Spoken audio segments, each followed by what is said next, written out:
Hey guys, so today I'm going to be doing a very short tutorial and introduction of this product from Geek Gaming Scenics, and its tagline is pretty cute. It's terrain to fight over. Get it? Alright, so anyway, so what the main shtick really is for this Geek Gaming Scenics to be a one-stop solution for all your basic needs. If you've heard the term bases and faces, this kind of covers half of that. So I think it's pretty neat. So I have tried it already, but Geek Gaming Scenics, they come like this. It comes in pre-packed bags with a little hole for holders in your store, your local game store. And they come pre-packed with different kinds of gravel inside the pack, and they try and match it to what you're looking for. So in this case, I've got three different products here. This is Patchy Plains. We've also got Scrublands, right, which you'll realize is maybe a little bit more moss kind of flock, and it's also got bigger rocks. And then you've got, last but not least, the Taiga Hillside, which is, I believe, meant to be a bit more Mediterranean. So it's got a little bit more orangey rocks. It's got some grey rocks as well, and some dark small moss. And then it's got a very, very rich saturated green. So what we're going to do today, you're also going to need PVA, but you can get this from wherever you like, and your local store would have it as well. You need an old brush to apply the PVA, and then of course you need your models. So these over here that I'm going to be painting today are actually Varangian Guard from the Essex miniature range at 15mm. So this is for the game that I've been playing recently called Mortem et Gloriam. Very, very good game by Simon Hall. If you haven't already tried it, I suggest you do. So let's get to it.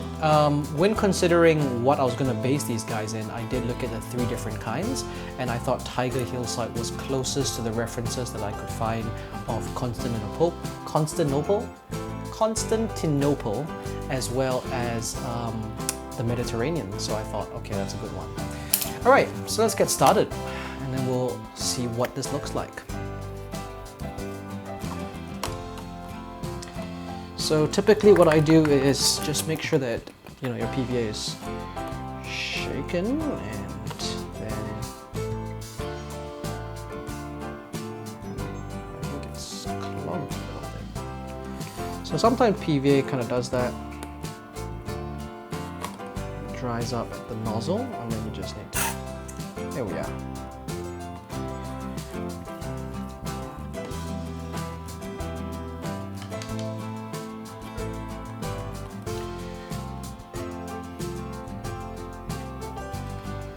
So I'm just going to apply the PVA now, and you'll see that you gotta be a little bit careful. What I do with the bases is I also try and make sure the sides are all blacked out so that it looks very neat once done. And you use your old brush, because if any of this glue gets into the metal section, the handle of the brush, it will destroy all the bristles. So that's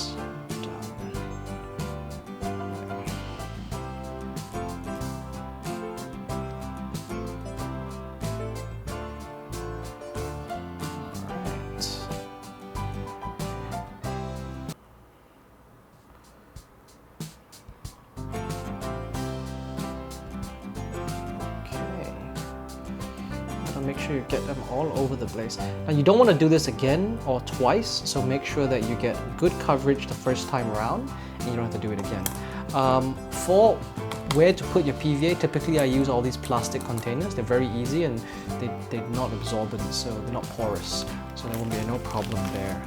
Then all you do is you really just take a bag like that, mix it up a little bit, and then dip the model in. Make sure you get a good dosing of it, and there you go. One more thing I do before I finish this portion of it is I use my thumb and just run it along the sides. So this makes sure that all the things that you want to glue down are within that base. So you see what I'm doing over here? I'm just kind of making sure that nothing is on the outside. Because especially in Mortem and Glorium, maybe for not all games, but for this one it's rank and file, so you need them all to line up against each other pretty well. So that's why this one over here, I just do that. So I'll just go ahead and do the rest, and then come back once it's done to show you the next step.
Alright, there you go, look at that.